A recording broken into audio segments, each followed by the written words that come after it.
মালয়েশিয়ার আজকের নিউজ। সাজার মেয়াদ কমছে মালয়েশিয়ার সাবেক প্রধানমন্ত্রী নাজিব রাজাকের। বিস্তারিত জানতে ভিডিওটির শেষ পর্যন্ত দেখুন। দুর্নীতির অভিযোগে কারাদণ্ডপ্রাপ্ত মালয়েশিয়ার সাবেক প্রধানমন্ত্রী নাজিব রাজাকের শাস্তির মেয়াদ কমানো হয়েছে।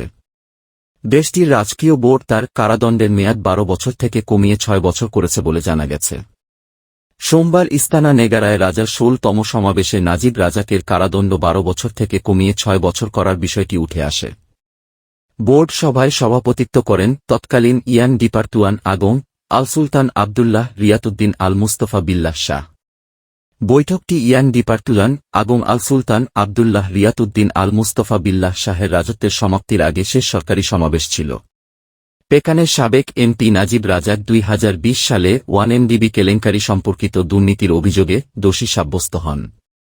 2022 সালের 24 আগস্ট থেকে তিনি কারাদণ্ড ভোগ করছিলেন। ওয়ান মালয়েশিয়া ডেভেলপমেন্ট বারহাদের 1MDB সাবেক সহযোগী প্রতিষ্ঠান SRC ইন্টারন্যাশনালের কাছ থেকে 4.2 মিলিয়ন রিঙ্গিত আত্মসাতের অভিযোগ আনা হয়েছে।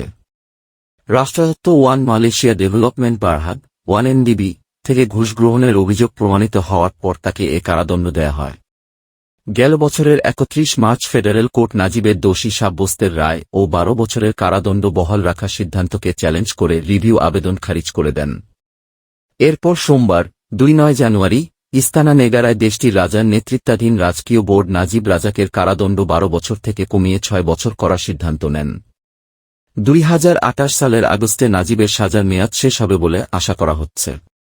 তবে ভালো আচরণের জন্য প্যারোলে মুক্তি পেলে নতুন কারাবাসের 2/3 সাজা কাটিয়ে 2026 সালের আগস্টে মুক্তি পেতে পারেন তিনি। প্রধানমন্ত্রীর দফতরের ফেডারেল টেরিটরিজ মন্ত্রী জালিহা মুস্তাফা নিশ্চিত করেছেন, তিনি সহ বোর্ড সদস্যরা সম্প্রতি বৈঠক করেছেন। তিনি বলেন, ক্ষমা বোর্ডের পক্ষ থেকে আনুষ্ঠানিক ঘোষণা দেয়া হবে। গত 31 জানুয়ারি মালয়েশিয়ার বাদশাহর পদ থেকে পদত্যাগ করে জোহরের শাসক সুলতান ইব্রাহিম সুলতান ইস্কান্দারের কাছে দেশের 9টি রাজকীয় রাজ্যের জন্য অনন্য আবর্তন ব্যবস্থার দায়িত্ব হস্তান্তরের আগে সুলতান আবদুল্লাহ রিয়াতুদ্দিনের শেষ সরকারি কাজগুলোর একটি ছিল এই বৈঠক।